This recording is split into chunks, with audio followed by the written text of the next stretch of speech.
बहुत बढ़िया, स्टार्ट करें। हाँ जी, hello students, chapter number 9 trigonometry के कुछ अनुप्रयोगों के आज बारे में बात करेंगे। इससे पहले चैप्टर नंबर 8 की कुछ वीडियोस जो हैं वो प्लेलिस्ट में रिकॉर्डेड हो गई हैं, तो वहां से देख के हैं, क्योंकि ये जो चैप्टर है ये उसी से रिलेटेड चैप्टर है। ठीक है, आपको बोर्ड पे लेकर चलते हैं और चैप्टर की जो पीडीएफ है उसे ओपन कर लेते हैं।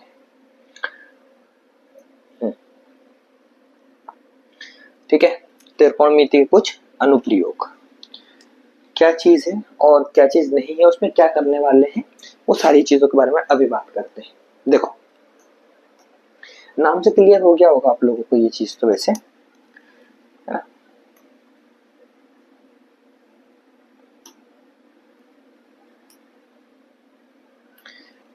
त्रिकोणमिति के कुछ अनुप्रयोग, यहाँ हम क्या देखने वाले हैं, त्रिकोणमिति के प्रयोगों के बारे में बात करेंगे और कैसे प्रयोगों के बारे में बात करेंगे, सो इसका थोड़ा सा देख लेते हैं हम उदाहरण, है ना।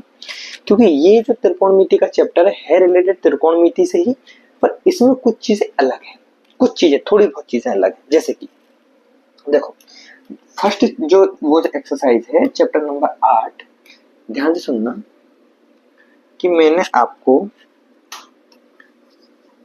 चैप्टर 8 के अंदर बताया था कि ट्रिग्नोमेट्री के अंदर हम क्या करते हैं, कोण और भुजा के साथ में क्या करते हैं, काम करते हैं। ये चीज बताई थी मैंने आपको ना, इन दो चीजों के साथ में काम होता है, एक तो कोण और एक भुजा। अच्छा, हमारा कोण किस तरीके से रहता है, तो हम बोलते हैं कि सर हमारा कोण जो होता है वो इस तरीके से हमारा कोण होता है। ठीक है, इसकी क्या होती है, हम तीन कोई से भी तीन क्या मानते हैं, शीर्ष मानते हैं।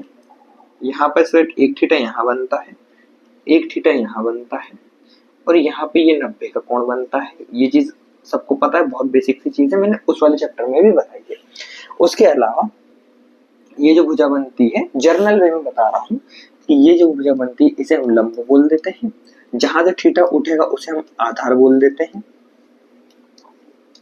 पूरा ही लिख दो लंब, ठीक है। और जो सबसे बड़ी भुजा रहती है उसे हम कर्ण बोलते हैं। ये सारी चीजें सबको पता है। और इसमें अगर कोई भुजा मिस होती है तो उसे निकालने के लिए हम क्या करते हैं, उसे निकालने के लिए हम एक फॉर्मूले का यूज करते हैं जिसे बोलते हैं h square is equals to p square plus b square. और इसी हम फॉर्मूले को क्या बोलते हैं, तो आप सबको सभी जानते हैं इस फॉर्मूले को, कि कर्ण का वर्ग जो होता है वो आधार के वर्ग जमा लंब के वर्ग के बराबर होता है। ठीक बात है, पाइथागोरस बोलते हैं इसे, और कुछ इस तरीके से हमारा क्या होता है। चैप्टर नंबर 8 में हमने इतना देखा था। और इसके अलावा देखी थी हमने कुछ चीजें, जैसे कि sine, cos, tan, cot, cosec, sec. इस चैप्टर के अंदर अगर हमें देखो किस तरीके से क्वेश्चन आएंगे, मैं थोड़ा सा यही उदाहरण के लिए दे देता हूँ कि उसने वो बता देगा आपको कि सर यहाँ पे थीटा आपको दिया हुआ समझो 30 डिग्री, ठीक है, 30 डिग्री दिया हुआ है, और बोल देगा कि लंब दिया है आपको कुछ एक्स वाई जेड, कुछ एक नंबर दे दिया उसने, वो लंब दिया है। वो पूछेगा आपसे कि आप या तो मुझे आधार बताओ या तो मुझे कर्ण बताओ। इस तरीके से क्वेश्चन आएगा, ठीक है। अब वो बोल दे जैसे मुझे कि आप लंब पे आधार बताओ मुझे कितना होगा, तो मैं देखूंगा कि यार लंब और आधार ऐसा कौन सा है जिसमें ये दोनों अनुपात में आते हैं। लंब बटे आधार काय में आता है, तो मैंने आपको चैप्टर नंबर 8 में बताया था। मैं इसलिए बोल रहा हूँ कि आप उस चैप्टर को पहले पढ़ लें अच्छे से, फिर यहाँ पे आए ताकि आपको चीजें समझ में आए। मैंने आपको बताया था कि जब जब हम बात करते हैं लंब की, लंब बटे आधार की,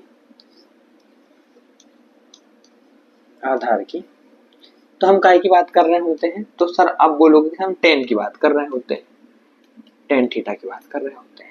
अच्छा, थीटा का मान क्या है यहाँ पे, तो थीटा का मान यहाँ पर 30 है। कितना है यहाँ पे, थीटा का मान 30 है। तो इस तरीके के क्वेश्चंस आते हैं। किस तरीके क्वेश्चन आते हैं, इस तरीके क्वेश्चन आते हैं। ठीक, यहाँ तक कोई दिक्कत नहीं।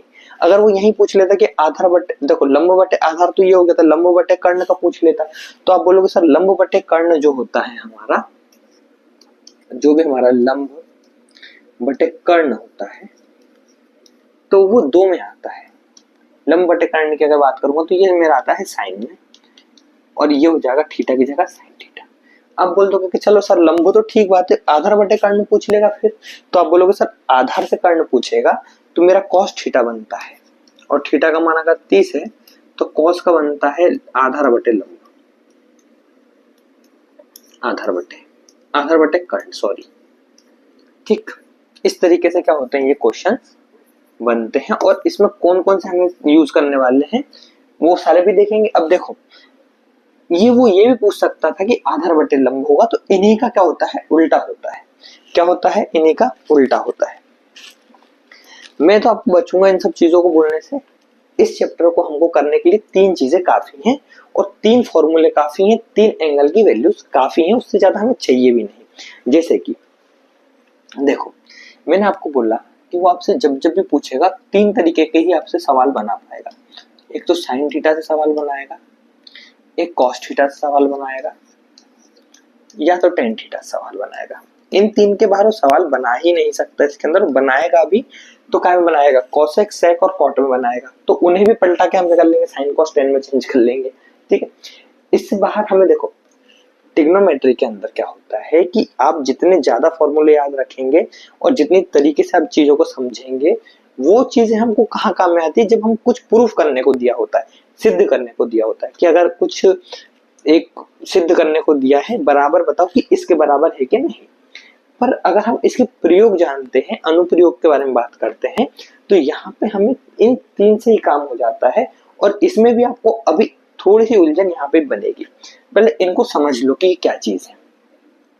साइन को हम बोलते हैं, अभी मैंने आपको वहां बताया था, यहाँ और अच्छे से देख लो कि लंब बटे कर्ण की अगर बात करते हैं तो ये साइन होता है। ठीक है जी, आधार बटे कर्ण की बात करता हूं मैं, कर्ण की बात करता हूं तो ये कॉस होता है। ठीक, और अगर टेन की मैं बात करूंगा, टेन की बात करूंगा तो ये होता है हमारा लंब, लंब बटे आधार। हाँ ठीक है, लंब बटे आधार। ठीक, अच्छा इसी को थोड़ा सा आगे और बढ़ा देते हैं। वैसे ये काम में नहीं आएगा तो इसे मैं थोड़ा अलग तरीके से लिख देता हूँ। ठीक है, ये 3 हैं जो इसके बाद में मैं लिखवा रहा हूँ, ये उतने काम में नहीं आएंगे, तो इन्हें मैं लिखवा देता हूँ नीले कलर से, नीले कलर से लिख लेते हैं। ठीक, देखो साइन का उल्टा होता है 1 by cosec, 1 by cosec theta. ठीक, ये हमारे काम में नहीं आएगा इसलिए मैं ब्लू से लिखवा रहा हूँ। कॉस का जो उल्टा होता है 1 बाई सेक थीटा होता है। ठीक, और जो टेन का उल्टा होता है वो 1 बाई कॉट थीटा होता है, कॉट थीटा होता है। हमें ये काम आने नहीं, तो फॉर्मूले लिखवाने की जरूरत मुझे नहीं लगती, चलो छोड़ दो, फॉर्मूले लिखने की जरूरत नहीं है, इतना ही बहुत है। और इतने में हम ये पूरा चैप्टर उड़ा देंगे। चैप्टर नंबर 9 है ना, ये चैप्टर नंबर 9 है, हाँ चैप्टर नंबर 9 है ना, इसे हम इससे उड़ा देंगे पूरे चैप्टर को, इससे ज्यादा हमें इसमें कुछ चाहिए भी नहीं। ठीक है, ये 3 चीजों से उड़ा देंगे। पर 2-3 चीजें यहाँ और हैं समझने वाली, पहले वो समझ लो। जैसे कि मैंने बोला कि चलो हमको भुजाओं का अनुपात तो मिल गया, पर थीटा के मान का क्या।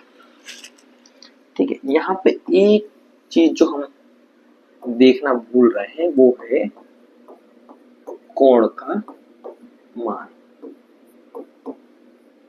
ठीक है, जिसे हम बोलते हैं थीटा। क्या बोलते हैं, थीटा।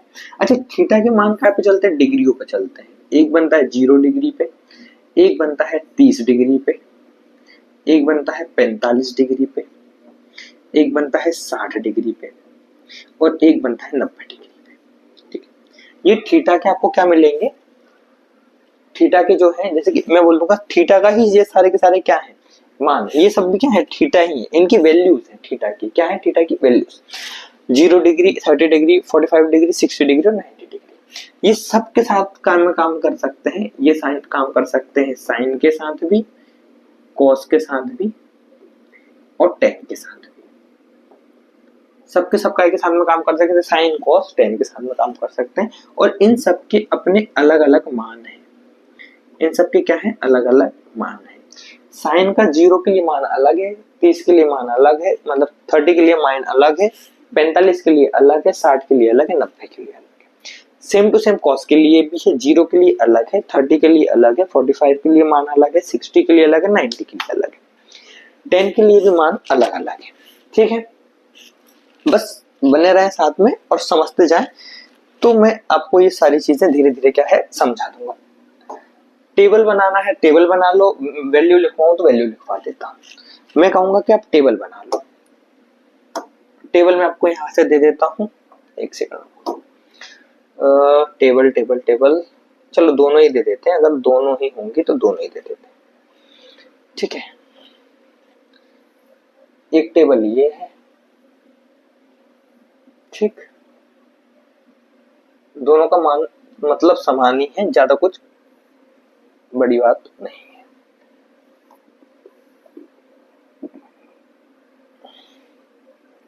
देखो ये दोनों ही टेबल है, ठीक है। मैंने बोला है आपको अभी कि हमें देखो दोनों ही टेबल समान है, हो सकता है किसी किसी के उसमें इस तरीके से दिया हो, किसी किसी के उसमें इस तरीके से दिया हो, बात समान ही है, ठीक है। कोई बड़ी बात, कोई चेंज ज्यादा इसमें नहीं होता है। तो मेरा जो आपको रिकमेंडेशन है या फिर जो मैं बोलूंगा कि आप इस वाले टेबल को ना करके इस वाले टेबल को करें, इस वाले टेबल को, ठीक। और इसमें भी आपको बता देते हैं वो उतना उतना करें, बाकी की जरूरत नहीं है इसमें। यहां से आप आ जाओ 30 तक यानी 90 तक, इतने की जरूरत है। और यहां से आ जाओ आप 10 तक, इतना बोझ आपका हल्का कर सकते हैं, इससे ज्यादा की जरूरत नहीं है, ठीक है।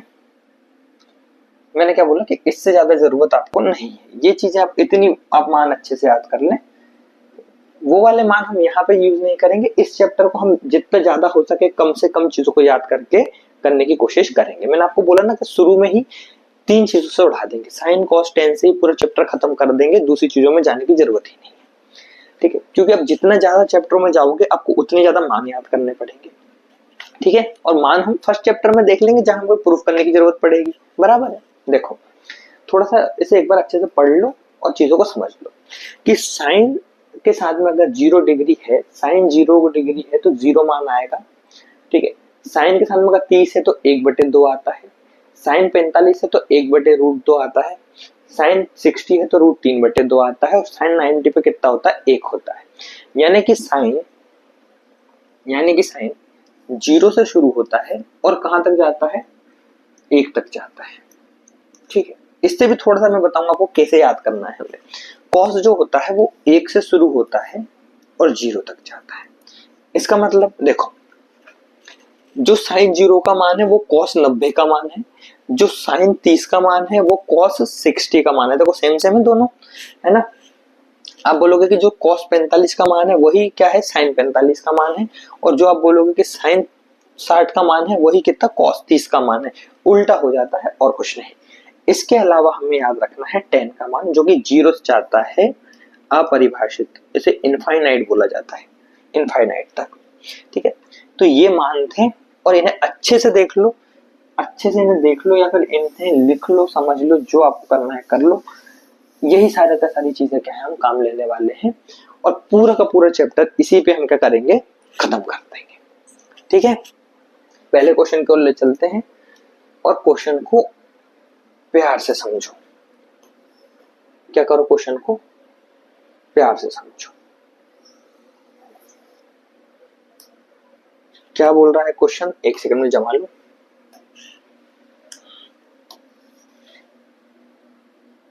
क्वेश्चन को प्यार से समझते हैं। देखो क्या लिखा है, सर्कस के एक कलाकार है जो कि 20 मीटर लंबी डोरी पर चढ़ रहा है, जो अच्छे तरीके से तनी हुई है, भूमि पर सीधी लंब की शीर्ष से बंधी हुई है, यदि भूमि इस तरह से 30 का कोण बना रही है। चलो ठीक, इस तरीके से मत समझो।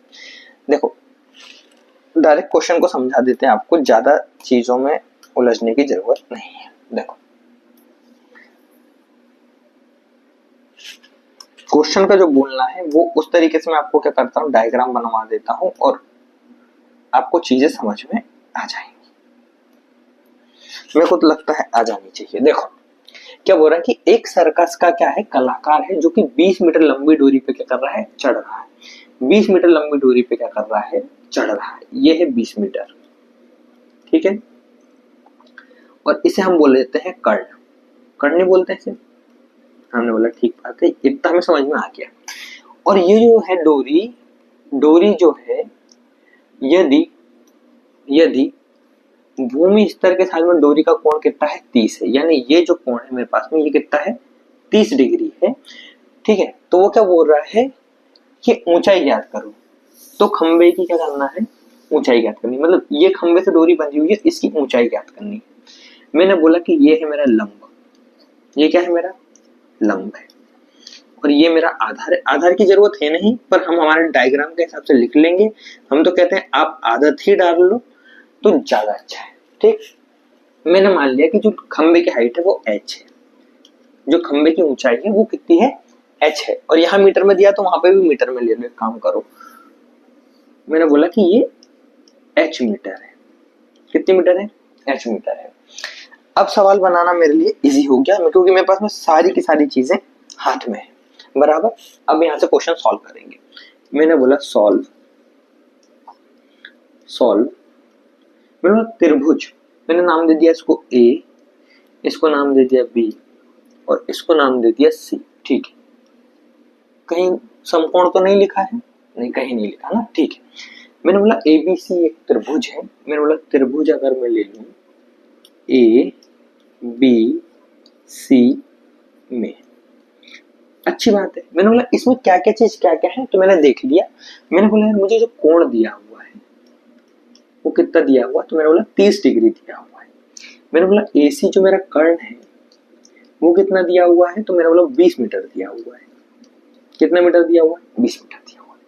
मैंने बोला यार मुझे जो निकालना है वो कितना है, तो मैंने बोला माना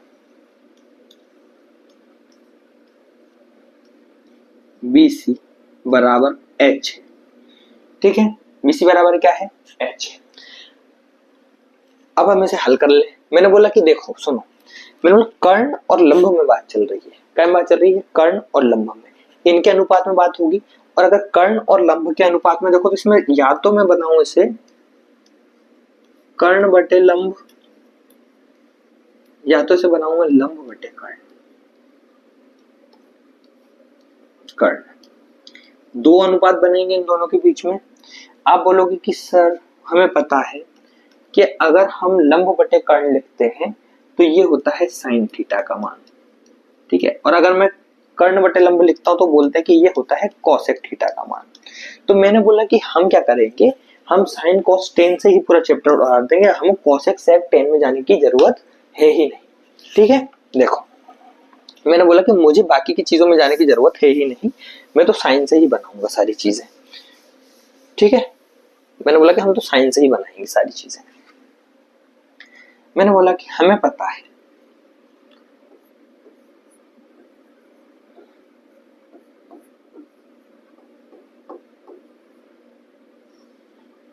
हमें पता है, क्या पता है सर, तो मैंने बोला कि हमें पता है कि हमारा जो साइन थीटा होता है वो बराबर होता है लंब बटे कर्ण के। काय के बराबर होता है, लंब बटे कर्ण के। आपने बोला कोई दिक्कत नहीं, मैंने बोला कोई दिक्कत नहीं है, इतना तो हमें पता है, और इतना तो हमने चैप्टर नंबर 8 में भी पढ़ाया है आपको, है ना। तो जिसने चैप्टर नंबर 8 पढ़ा है उसे तो पता होगी चीजें। मैंने बोला मान रखना शुरू करो। मैंने बोला मान रखो, साइन के साथ में डिग्री कितना है, थीटा 30 है, तो यहाँ पे कितना है 30। मैंने बोला कि साइन 30 रख दो सबसे पहले, तो आपने बोला कि सर साइन 30 रख दे हमने। दूसरा मैंने बोला कि लंब क्या है, तो आपने बात करी कि BC क्या है, लंब है। BC क्या है, लंब है।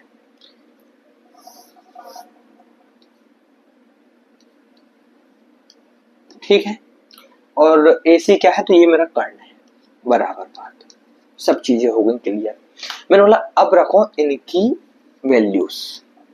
साइन 30 का मान मेरे को बताओ क्या होता है, साइन 30 का मान बताओ क्या होता है, जब तक मैं बाकी का मान रखता हूं। तो इसे तो मैंने h मानना है, और ये मेरे पास में 20 है। साइन 30 का मान होता है 1/2। क्या होता है, 1/2 होता है। ठीक है, तो ये 20 का गुणा यहां हो जाएगा, इस 20 का गुणा यहां हो जाएगा। ठीक है,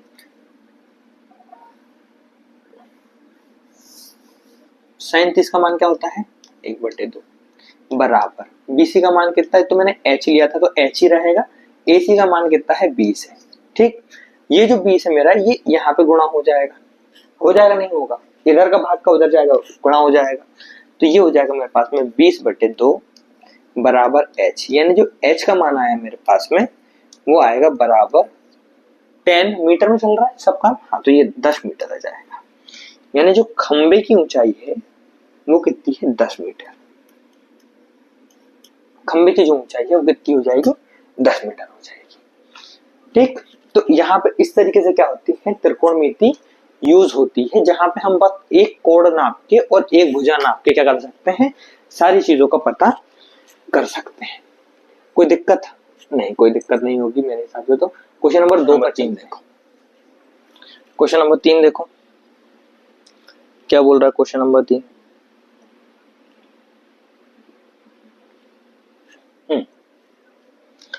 रिमोट कहां दिया हमने, चलो ठीक है। क्वेश्चन नंबर 3 देखो, एक ठेकेदार बच्चों के लिए फिसलने के लिए एक पार्क में फिसल पट्टी लगाना चाह रहा है। 5 वर्ष से कम बच्चों के लिए 1.5 मीटर ऊंची फिसल पट्टी लगाना चाह रहा है, जो कि 30 के कोण पे रहेगी, और जो बड़े बच्चे हैं उनके लिए 3 मीटर की, जो कि 60 के कोण पे रहेगी। चलो कोई बात नहीं, बढ़िया बढ़िया सवाल, बढ़िया बढ़िया सॉल्यूशन। चाहे तो एक ही बना लो त्रिभुज, चाहे तो अलग अलग बना लो। मैंने बोला मैं एक ही बना लेता हूं, उससे ही काम हो जाना चाहिए। ठीक है, कैसे होगा देखो, त्रिभुज कहां गया, ये रहा, ये त्रिभुज है। पहले 5 वर्ष से कम बच्चों वाले के लिए देखो, मैंने बोला कि यहाँ एक ए बिंदु दो, एक बिंदु ए दे दो, एक बिंदु इसे बी दे दो, और इसे बिंदु सी दे दो। कोई दिक्कत, मैंने बोला सर कोई दिक्कत नहीं है। और जो फिसल पट्टी है वो कितनी है 1.5 मीटर की ऊंचाई पे है, 5 साल से कम बच्चों के लिए ये 1.5 मीटर की ऊंचाई पे है। और इसी हम क्या बोलते हैं, लंब बोलते हैं, इसे लंब बोलते हैं, है ना, कोई दिक्कत नहीं है। ये है आधार, आधार को तो ऐसा का ऐसा लिखा रहने दो, और इसमें क्या बोलेगा तो वो हम देखते हैं। और जो हमको ये कोण दिया है ये 30 दिया हुआ है, ठीक है। यहाँ पर कर्ण है, यहाँ तक हमें कोई दिक्कत नहीं। वो ये बोल रहा है कि जो फिसल पट्टी बच्चा फिसलेगा कितनी दूरी तक वो फिसलेगा, तो मुझे क्या निकालना है, कर्ण निकालना है। मैंने कर्ण को मान लिया x, मैंने कर्ण को क्या मान लिया x। मैंने बोला कि हमने इसको सॉल्व किया, इसको मैंने सॉल्व किया, और 5 वर्ष से कम उम्र के बच्चों के लिए ये लाइन आप बच्चों के लिए आप यहां लिख देना, ठीक है। आप यहां 5 वर्ष से कम उम्र के बच्चों के लिए त्रिभुज ABC में, क्या बोला मैंने, ABC में मैंने बोला जो आपका BC है, यानी जो लंब है मेरा वो कितना है बच्चों, तो वो है 1.5 मीटर, ठीक है जी। अच्छा, आपका कोण जो बन रहा है वो मैंने देखा कि 30 डिग्री का बन रहा है, कोई बड़ी बात नहीं है। और आधार की तो मेरे को जरूरत ही नहीं है, तो इसको तो यहाँ पर कट लगा दो ताकि अपन को बार बार ना आए। और कर्ण मैंने माना मेरा जो AC है, यानी कि जो मेरा कर्ण है ये बराबर है काय के x के, x मान लिया मैंने इसे, ठीक है, मैंने इसे x मान लिया, ठीक, कोई दिक्कत नहीं। अब मैंने देख लिया, जैसे ही मुझे फटाफट समझ में आया, मैंने देखा लंब बटे कर्ण में काम चल रहा है, मेरे दिमाग में तुरंत आवाज आई कि यार साइंस से सॉल्व होगा, इसको कैसे सॉल्व करना है, साइंस से सॉल्व करना है। देखो मैंने फिर से लिख दिया, मैं बार बार लिखवा रहा हूँ ताकि आप लोगों को दिमाग में ये चीज घुस जाए कि हमें पता है, हमें पता है, क्या पता है, अरे सब कुछ पता है। तो हमने बोला साइन थीटा बराबर क्या होगा, लंब बटे कर्ण, ये तो हमें पता है भैया, यही तो चीज पता है हमें, और क्या पता है, ठीक है, ये हमें पता है। इसे थोड़ा सा ऐसे तरीके से डिजाइन में कर दो, बराबर बात है। मैंने बोला मान रखो, आपने बोला मान रख देते सर, ये होता है साइन 30, ठीक है। और जो मेरे पास में लंब है वो होता है BC बटे में AC, ठीक है जी। साइन को थोड़ा सा आगे बढ़ा देंगे और बोलेंगे साइन 30 का जो मान होता है वो होता है 1/2 बराबर BC जो है मेरे पास में, उसे मैंने, जो BC है मेरे पास में वो 1.5 मीटर है, वो कितना है मेरा 1.5 मीटर है, बटे में मैंने x उसको माना है, जो मेरा AC उसको बराबर क्या माना मैंने, x माना है, तो x बराबर कितना हो जाएगा 3 मीटर हो जाएगा, ठीक है, यानी छोटे बच्चों के लिए जो कुल वो फिसलेंगे वो कितना फिसलेंगे, तो 3 मीटर फिसलेंगे। ठीक है, ये था पहला क्वेश्चन, क्वेश्चन का आधा हिस्सा। उसके बाद में देखो कि 5 वर्ष से बड़े बच्चों के लिए, यहाँ एक लाइन जोड़ना कि 5 वर्ष से बड़े बच्चों के लिए मैंने बोला त्रिभुज ABC ही रहने दो, अब इसमें डाटा बदल देते हैं। ठीक है, अब जो कोण है मेरा कितना है, अब जो मेरा कोण बन रहा है वो कितना बन रहा है क्वेश्चन के अनुसार, तो ये बन रहा है 60 का, है ना, 60 का बन रहा है, 60 का बन रहा है। ठीक है, और ऊंचाई जो है वो 3 मीटर है, ये कितनी बन रही है, 3 मीटर बन रही है।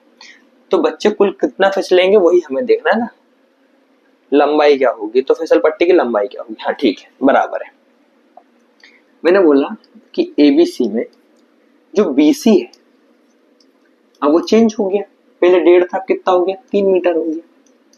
ठीक बात है। अच्छा, जो थीटा मेरे पास में पहले कितना था, 30 था, अब कितना हो गया है, 60 डिग्री हो गया है। अच्छा, मैंने बोला माना कि मुझे तो फिसल पट्टी की लंबाई निकालना है, यानी कि AC में बात चल रही है, AC जो कि मेरा कर्ण है, कि बच्चा कितना फिसलेगा वो मुझे देखना है। मैंने बोला कि यार इसे मैं x ही मान लेती हूँ फिर से, क्योंकि एक सॉल्व करने के बाद में फिर उसके नीचे त्रिभुज बनाना और फिर से सॉल्व कर देना एक और बात, क्या दिक्कत है, समझे। पहले मैंने एक त्रिभुज बनाया, सॉल्व कराया, फिर एक त्रिभुज बनाया और फिर एक सॉल्व करा दिया, इस तरीके से कर लेने से। ठीक, कर्ण में x का मान निकाल लेते। देखो फिर से हम बोल देंगे कि सर हमें तो पता है, आप बार बार क्यों लिखवाते हैं, तो हम बोलेंगे बच्चे इसीलिए लिखवाते हैं कि आपको याद हो जाए। पता है, हमें क्या पता है, हमें खुद ही नहीं पता कि हमें क्या पता है ना। कई बार हम भूल जाते हैं कि हमें क्या पता है। तो हमने देख लिया, चीटिंग कर ली थोड़ी सी कि हमें काम करना है। हमने देख लिया लंब बटे कर्ण में काम करना है, अच्छी बात है। तो लंब बटे कर्ण में जब भी हम काम करते तो साइन के पास में मेरी फाइल जाती है, आपने बताया था, या तो कौशिक के पास में जाएगी। तुमने बोला कौशिक हम लेंगे नहीं, तो हम काय में काम करेंगे, साइन में ही काम करेंगे। तो ये हो जाएगा हमारा साइन थीटा। मैंने बोला कि फटाफट से इसको सॉल्व करते हैं। मैंने लिखा साइन थीटा जो कि मेरे पास अभी 60 है बटे लंब जो कि मेरे पास में BC है बटे कर्ण जो कि मेरे पास में AC है। ठीक बात है, थोड़ा सा इसी को आगे बढ़ाते हैं। साइन 60 का मान होता है 3 बटे रूट वर्गमूल 3 बटे 2 बराबर BC का जो मान है वो मेरे पास में कितना है, 3 है, और यहाँ से इसका मान कितना है AC का, तो ये मैंने x माना हुआ, तो ये x ही चलने दो इसे। ठीक बात। मैंने बोला क्रॉस मल्टीप्लाई करो, इसका मल्टीप्लाई इधर करो, इसका मल्टीप्लाई इधर करो, तो ये हो जाएगा मेरे पास में वर्गमूल 3x बराबर 6 हो जाएगा ये, है ना। एक काम करो, इसको गुणा मत करो क्योंकि अभी आपको एक छोटा सा यहाँ पे मैथमेटिक फंक्शन यूज करना पड़ेगा। ठीक है, वो 3 वर्गमूल का इसके नीचे जाएगा, यानी हो जाएगा 2 गुणा 3 बटे में वर्गमूल 3। ठीक, मैंने बोला यार वर्गमूल यहाँ से हटेगा तो ऊपर चढ़ जाएगा, यहाँ चढ़ जाएगा। ठीक है, यानी कि x बराबर जो मेरे पास में मान आएगा वो आएगा 2 वर्गमूल रूट 3। तो ये है वो मान है जो हमें ज्ञात करने थे, एक ये और ये। अच्छा, अगर आपको इसका पूरा एग्जैक्ट मान देखना हो तो आप वर्गमूल 3 का जो मान होता है उसको याद रख लें, ये होता है 1.732। ठीक है, इसे भी आप याद रख लें, और अगर आप इसको इससे गुणा कर देंगे तो आपके पास में फिसल पट्टी की परफेक्ट, एकदम परफेक्ट मीटर में क्या जाएगी, लंबाई आ जाएगी, है ना। हो सकता है आपकी बुक में यहीं तक दिया हो, और अगर वो आगे यहाँ तक करने का बोलेगा तो आपको ये याद रखने की जरूरत नहीं, ये वो खुद बताएगा आपको कि इसको कैसे सॉल्व किया जाता है। ठीक बात है, क्वेश्चन समझ में आ गया और सॉल्यूशन भी समझ में उम्मीद करते हैं आ गई होगी। क्वेश्चन नंबर 4 पे चलते हैं। क्वेश्चन नंबर 4 ये रहा, और ध्यान से देखो क्वेश्चन नंबर 4 को क्या बोल रहा है। भूमि के एक बिंदु से जो मीनार के पद बिंदु से 30 मीटर की दूरी पर है, मीनार के शिखर को देखने का उन्नयन कोण। ठीक है, उन्नयन कोण का मतलब होता है, उन्नयन कोण का मतलब होता है कि 30 का कोण ऊपर देखते हुए, अवनयन मतलब नीचे देखते हुए, उन्नयन कोण मतलब ऊपर देखते हुए, एलिवेशन, एंगल ऑफ एलिवेशन बोला जाता है, इसे ऊपर देखते हुए कोण बनता है उन्नयन कोण। ठीक, बार बार बताता हूं मैं एक एक चीज को, ताकि आप लोग ऐसा ना हो जाए कि एंड टाइम में आपका डब्बा डब्बा गोल हो जाए। ठीक है, थोड़ा सा ऐसे फटाफट बना लेते हैं। आप बोलोगे कि सर ये तो मेरा ए होता है हमेशा की तरह, ये बी होता है और ये सी होता है हमेशा की तरह। कोई बात नहीं, यहाँ मैंने बोला कि यार ये जो है ये मेरा 30 का कोण बन रहा है। मैंने बोला अच्छी बात है। पद बिंदु, मीनार के पद बिंदु से जो ए पॉइंट की दूरी है वो कितनी है, 30 मीटर है। तो मेरा ये कितना है, 30 मीटर, यानी कि ये जो मेरा है वो आधार है ना। ये क्या है, मेरा आधार है। ये है मेरा कर्ण, ठीक भी, ठीक बात। और ये है मेरा लंब, परपेंडिकुलर। क्या कोई दिक्कत नहीं सर? कोई दिक्कत नहीं है। हमने बोला हमें मीनार की ऊंचाई ज्ञात करनी है, मतलब हमें लंब ज्ञात करना है, बीसी ज्ञात करना है।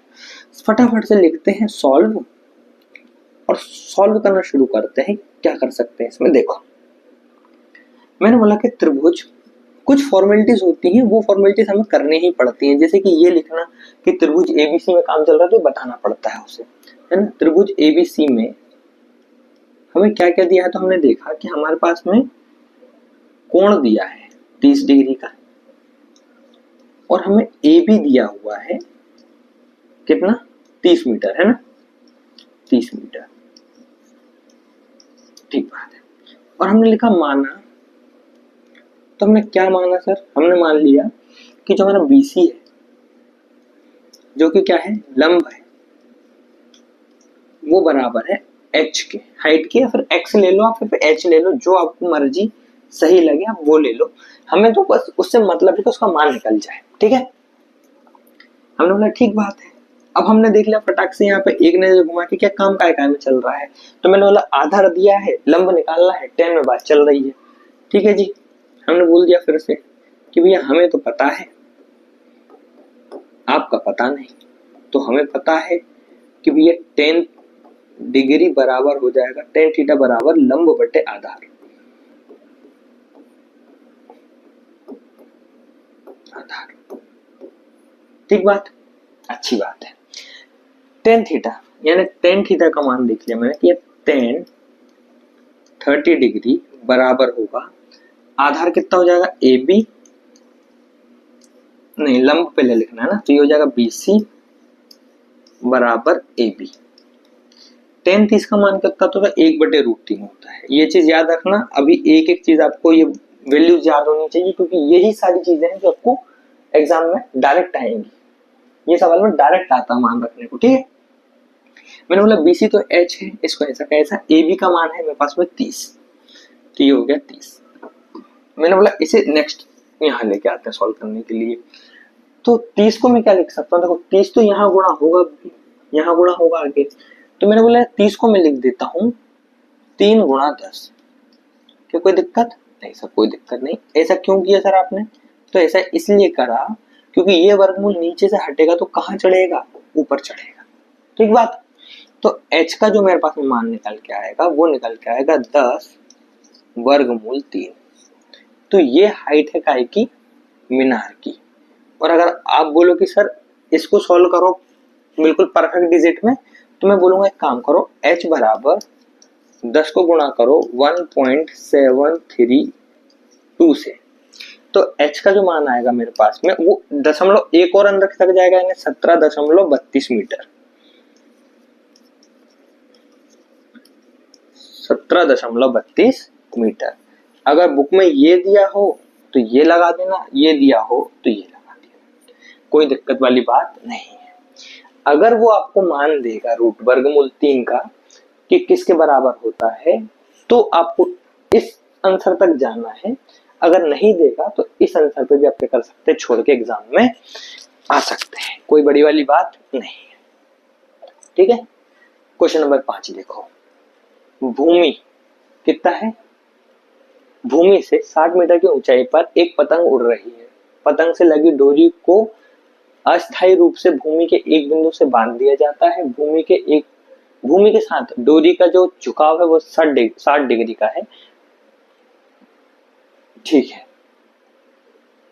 डोरी की कुल लंबाई देख लेते हैं हम, डोरी की कुल लंबाई याद करनी है ना, ठीक है। तो हम पहले तो इसे लाल कलर से देख लेते हैं कि इसे हम हाईलाइट कर दे कि हमें निकालना क्या है, ठीक है। डोरी की लंबाई बराबर है, मैंने बोला सुंदर सुंदर सा डायग्राम बना लो, अगर बनाना हो तो, नहीं तो ऐसे भी आप कर सकते हैं। मैंने बोला सुंदर सुंदर सा डायग्राम है, और मैंने बोला यार यहाँ एक सुंदर सी पतंग उड़ रही है, क्या हो रही है, एक सुंदर सी पतंग उड़ रही है। ठीक बात, इस तरीके की सुंदर सी पतंग उड़ रही है और इस पतंग में दो रंग हैं, एक सफेद और एक काला। ये पतंग उड़ रही है, समझते जाना। ऊंचाई कितनी है, भूमि से ऊंचाई है तो 60 मीटर। ये वाली जो ऊंचाई है ये है 60 मीटर। ठीक है, ए ये है, बी पॉइंट ये है, बी पॉइंट से इसकी ऊंचाई 60 मीटर है। यहाँ पे एक पॉइंट सी पे पतंग उड़ रही है और जो यहाँ से कोण बना रहा है, धागा उड़ाने वाला धागा कितना का बना रहा है, तो 60 मीटर का बना रहा है। ठीक है, आधार मुझे नहीं पता, वो ये बोल रहा है कि डोरी की लंबाई ज्ञात करनी है, यानी कि मुझे कर्ण बता दो आप कितना है। मुझे क्या बता दो, कर्ण बता दो भैया कितना है। तो मैंने इसे मान लिया x। ठीक है जी, ये तो मेरे पास में है ही और ये तो मेरे पास में, इसे मैंने लंब बोल दिया। ठीक है, आधार से मेरा कोई लेना देना नहीं, आधार को मैं छेड़ूंगा भी नहीं। ठीक बात, मैंने बोला ठीक बात। देखो कई बार ऐसा हुआ है, जैसे कई बार हमारे साथ तो ऐसा हुआ ही है कि हम पतंग उड़ाते थे, नीचे से मम्मी आवाज दे देती थी कि हमें फलानी चीज लेके आ जा, या फिर ढिकानी चीज, कुछ ऐसा फलाना काम है वो कर दो। तो हम क्या करते थे कि पतंग जब ऊपर उड़ जाती थी हवा में, तो उसे क्या करते थे, हम बांध के चले जाते थे। वही चीज यहाँ हुई है कि इसने क्या करा कि 60 के कोण पे धागा बांध के नीचे चले गया, मम्मी बुला रही है, अब बेटा आप बता दो। हमारे लिए क्या कर गया है, जान को आफत कर गया कि अब बेटा अब तुम बताओ कि डोरी की लंबाई क्या है। तो वो बता देते हैं इसे, देखो हम जान की आफत छुड़ाते हैं पहले इससे और डोरी की लंबाई बता देते हैं। हमने बोला कि हम सॉल्व कर लेंगे सबसे पहले, तो कि सुंदर सुंदर अक्षरों में हमने लिखा दिया सॉल्व। सॉल्व को हमने सजा दिया और इसे सॉल्व करना शुरू करते हैं। पहले जो जो दिया है उसकी बात करते हैं। ट्रायंगल एबीसी के अंदर, एबीसी में हमें क्या क्या दिया है, हमने बोला कि हमें तो सबसे पहले कोण दिया है 60 डिग्री का। कोण कितना डिग्री, 60 डिग्री। हमने बोला बीसी जो कि हमारा क्या है, लंब है। ठीक बात, वो कितना दिया है, तो वो दिया है 60 मीटर दिया हुआ। कितना मीटर, 60 मीटर दिया हुआ। ठीक बात, मैंने बोला ठीक बात। अच्छा, उसके बाद में मैंने बोला कि मेरा जो कर्ण है, मैंने माना कि कर्ण बराबर या तो AC, यानी कि जिसको मैं बोलूंगा कर्ण, मैं उसके सामने ब्रैकेट में लिख देता हूं ताकि आप लोगों को प्रॉब्लम ही नहीं हो। इसे दे दिया मैंने x बराबर बात। हमने फट से बोल दिया यार कि अब आप बताओ इसमें लिखना कि क्या के बराबर क्या होता है। तो आप बोलोगे सर जी लंब और कर्ण में बात चल रही है, यानी कि साइन में बात चल रही है। साइन थीटा बराबर होता है लंब बटे कर्ण, है ना। कोई दिक्कत नहीं, आपने बोला सर कोई दिक्कत नहीं है, बराबर है। मैंने बोला मान रखना शुरू करो। आपने बोला सर साइन 60 बराबर लंब जो है मेरे पास में वो है BC और कर्ण है मेरे पास में AC। ठीक है जी, साइन 30 का मान होता है 1/√3, साइन 60 का मान होता है √3/2। यही होता है लंबाई ऊंचाई, भूमि से ऊंचाई। हाँ ठीक है, कोई दिक्कत नहीं। और BC जो मेरे पास में है, तो BC आप बोलोगे कि ये मेरे पास में कितनी है, 60 है। कितना है, ये मेरे पास में 60 है। और AC मुझे निकालना है, ये मैंने बोला कि ये x है मेरे पास में। गुणा कर दोगे वो हो जाएगा 120, ये हो जाएगा वर्गमूल 3 बटे, ये हो जाएगा वर्गमूल 3x बराबर 120। कोई दिक्कत नहीं, कोई दिक्कत नहीं। मैंने बोला वर्गमूल 3 बटे x को यहीं रखो, इसको तोड़ सकते हैं हम 3 गुणा 40। क्या तोड़ सकते थे, 3 गुणा 40, क्योंकि अंदर गुणा करोगे तो 3 चौके 12, 120 ही हो जाएगा ये। तो x बराबर, ये हमेशा क्यों कर रहे हैं हम, ताकि हमें ऊपर कैलकुलेशन में मिस्टेक ना हो और हम आसानी से चीजें क्या करें, समझ लें। यहाँ से वर्गमूल हटेगा तो यहाँ पे चढ़ेगा। क्या कोई दिक्कत नहीं, बोला आपने कोई दिक्कत नहीं। तो x का मान जो आया मेरे पास में आया 40 वर्गमूल 3। ठीक बात, ये आया आपका आंसर। यही हमको चाहिए था कि हमारा जो AC का मान था, यानी डोरी कितनी लंबी चाहिए, तो वो हमें इतनी लंबी चाहिए। अगर आपको चाहिए कि हम परफेक्ट आंसर निकालें, तो परफेक्ट आंसर के लिए आप 40 को गुणा कर दे 1/1.732 से, आपका परफेक्ट आंसर भी आ जाएगा। ठीक बात है, ये था क्वेश्चन नंबर 5। थोड़ा सा इसे क्वेश्चन नंबर 2 को और देख लेते हैं। क्वेश्चन नंबर 2 को और देख लेते हैं और उससे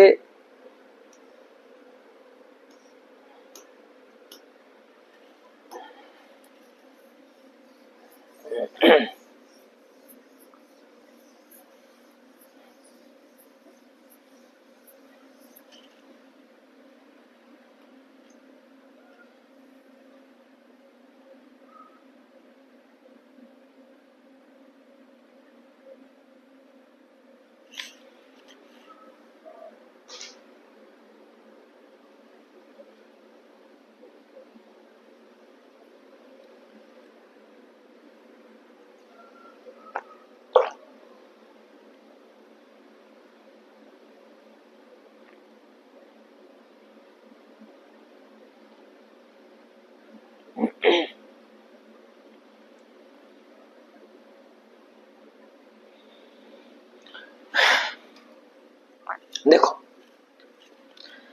प्रश्न नंबर 2, ठीक है जी। आंधी आने से एक पेड़ टूटता है और टूटा हुआ भाग इस तरीके से मुड़ता है कि शिखर से जमीन को छूने वाला भाग जो है 30 डिग्री का कोण बनाता है। और क्या बोल रहा है कि पेड़ के पद बिंदु से शिखर का जो टूटा हुआ शिखर है उसकी दूरी कितनी 8 मीटर है। मैंने बोला अच्छी बात है। मैंने बोला यार ये इसको बी मानो, इसे ए मान लो, इसे बी मान लो, इसे सी मान लो। अभी के लिए मैं हमेशा एक ही रख पाता हूँ ताकि जब आप इसके अंदर क्या रखते हैं, अंदर हम मान रखते हैं तो हम इधर उधर कंफ्यूज ना हो, हमेशा एक जैसे ही रहना चाहिए। अगर लंब की बात करेंगे तो आंख बंद करके बोल देंगे बीसी, कर्ण की बात करेंगे तो एसी, आधार की बात करेंगे तो ए बी, सीधा। ठीक है, ज्यादा कुछ पंगा नहीं करना है। ठीक है, देखो मैंने बोला यार ये पेड़ यहाँ टूट के गिरा है तो ये जो कोण है इसे मैंने बोला कि यार ये जो बना रहा है 30 का कोण बना रहा है और यहाँ मेरे पास में आधार है 8 मीटर का, यानी ये जो मेरे पास में ये है आधार। क्या कोई दिक्कत? मैंने बोला सर कोई दिक्कत नहीं है। जो यहां से कुल, इसको एक पॉइंट मान लो P, इसकी पॉइंट मान लो P। यहां से कुल हाइट अगर मैं निकालू कितनी, कुल हाइट, तो टोटल हाइट मैंने बोला कि यार सर ये h है। कितनी हाइट टोटल? h हाइट है। और मैंने बोला कि यार जो C से हाइट है B तक की वो x है। C से हाइट है B तक की वो कितनी है? x। अब ये बताओ मुझे कि जो भाग टूटा ऊपर का उसकी हाइट कितनी होगी? अगर कुल h है, h में से x मेरे पास बची तो h माइनस x कहाँ हुई? टूट के गिरी। यानी ये जो भाग है इसकी हाइट होगी h माइनस x। की बात पकड़ में आई आपके? ठीक है, यहाँ पे x रह गई, h में से x तो यहाँ है तो बचा हुआ हिस्सा कितना होगा? h माइनस x, जो कि यहाँ टूट के आ गया है। बात समझ में आई? मैंने बोला ठीक बात है। तो पहले क्या करेंगे हम कि किसी एक को सॉल्व करेंगे। मैंने बोला कि पहले हम x को सॉल्व कर लेंगे, फिर उसके बाद में क्या करेंगे, हम इसको सॉल्व करेंगे। ठीक, आपने बोला यार ये तो लंब है मेरा, ठीक है जी।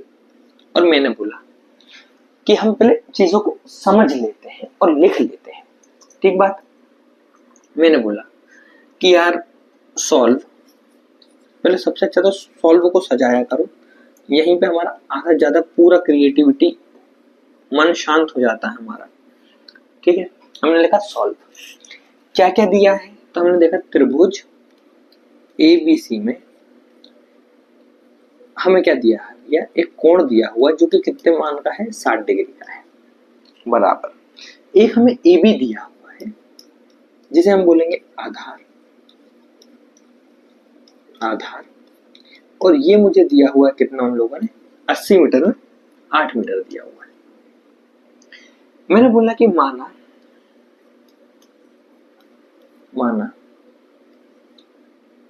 कि टोटल जो इसकी क्या है, कुल लंबाई है काय की? पेड़ की। एक काम करो, कुल लंबाई मत लिखो, BC लिखा मैंने। सुनो, BC जो कि मेरा क्या है? लंब है।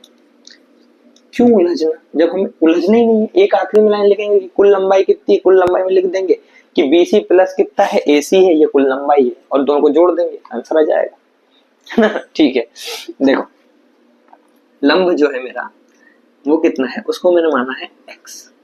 और जो मेरा कर्ण यानी AC है उसे मानने में, ये तो मेरा कर्ण है और कर्ण को मैंने क्या माना है, तो ये इसको माना मैंने h माइनस x। ठीक बात, ये दोनों है। मैंने बोला कि पहले हमने सॉल्व किया, मैंने बोला कि यार मुझे तो पहले लंब और आधार को सॉल्व करना है, तो मैंने ले लिया tan थीटा बराबर लंब और आधार।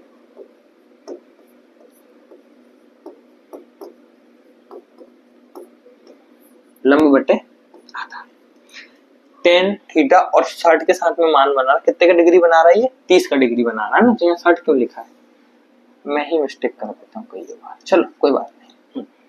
ठीक हो गया। इसे देखो, मैंने बोला कि इसे सॉल्व करना है और tan का मान रखना है, तो tan 30 का मान रखो। मैंने बोला कि यहाँ तो सर हमारा tan 30 आ जाएगा, आप बताओ लंब का मान क्या, तो ये मैंने बोला यार ये तो x है, ये 8 है। tan 30 का मान अगर निकालोगे तो 1/√3 होता है बराबर यहाँ पे 8 और इसके ऊपर x, यानी जो x का मान आएगा मेरे पास में वो आएगा 8/√3। ठीक बात, ये हो गया हमारे पास में ठीक x का मान। इसे मैंने बोल दिया कि यार ये समीकरण नंबर 1 है, ये क्या है, समीकरण नंबर 1 है। मैंने बोला समीकरण नंबर 2 के लिए मैंने लिखा कि मुझे पता है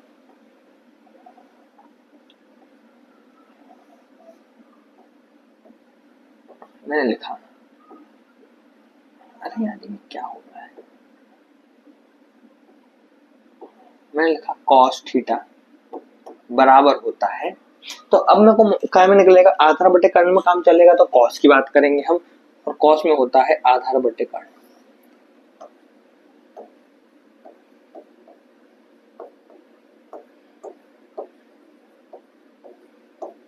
ठीक बात है, आधार बटे कर्ण करें सॉल्व। देखो cos,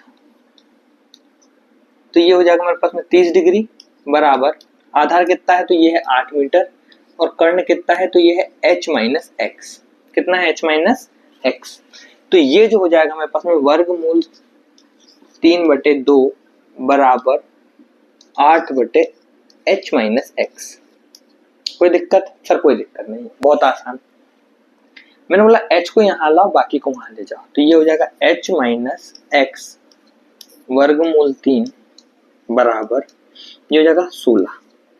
ठीक है जी, क्या हो जाएगा, 16 हो जाएगा। अब यहाँ थोड़ा सा दिमाग लगाओ, थोड़ा सा यहाँ दिमाग लगाओ, मैं बोलूंगा कि सर मेरे पास में ये जो x यहाँ अंदर है इसका मान तो मेरे पास में यहाँ पर है, तो क्या मैं इसको डायरेक्ट रख दूं इसके अंदर, तो आप बोलोगे वेरी गुड डायरेक्ट रख दो। पहले 3 का गुणा अंदर कर लो, तो ये हो जाएगा h वर्गमूल 3। ठीक है, h वर्गमूल 3 हो जाएगा, ठीक है हो जाएगा, माइनस x का मान अब रखो, तो यहाँ तो x वर्गमूल 3 पहले से ही है बराबर में 16, अब रखो यहाँ पे, तो ये हो जाएगा h x√3 माइनस x, और इसको इसमें करोगे तो x का मान रखोगे तो ये हो जाएगा 8 वर्गमूल 3, 8/वर्गमूल 3 गुणा वर्गमूल 3 बराबर 16। ठीक बात, मैंने बोला ठीक बात। इससे ये खत्म, ये यहाँ माइनस का उधर जाएगा, प्लस का हो जाएगा, यानी कि h बराबर इसको यहाँ भेजोगे तो काय का हो जाएगा, ये इसको यहाँ भेजोगे तो काय का हो जाएगा, ये प्लस का हो जाएगा। 16 में 8 और जोड़ दोगे, 16 में 8 और 2 जोड़ोगे तो 24/वर्गमूल 3। और इसको अगर मैं लिख दूं तो इसको मैं लिख सकता हूँ 7 गुणा 3, 7 या 21 होता है ना, 7 8 चौक 18, ठीक है, तो इसे मैं लिख सकता हूँ h बराबर 8 गुणा 3/वर्गमूल 3। देखो इससे ये कटेगा तो ऊपर वर्गमूल चढ़ जाएगा, यानी h का जो मान आएगा मेरे पास में, कुल h का मान आएगा वो आएगा 8 वर्गमूल 3। तो यह वह ऊंचाई है जो पेड़ पहले था, पहले को क्या हाइट का पेड़ था, इस हाइट का, मतलब यहां से लेकर जो टोटल हाइट थी h, उसका पेड़ ये हाइट का था। ठीक है, ये था क्वेश्चन नंबर 2 आपका।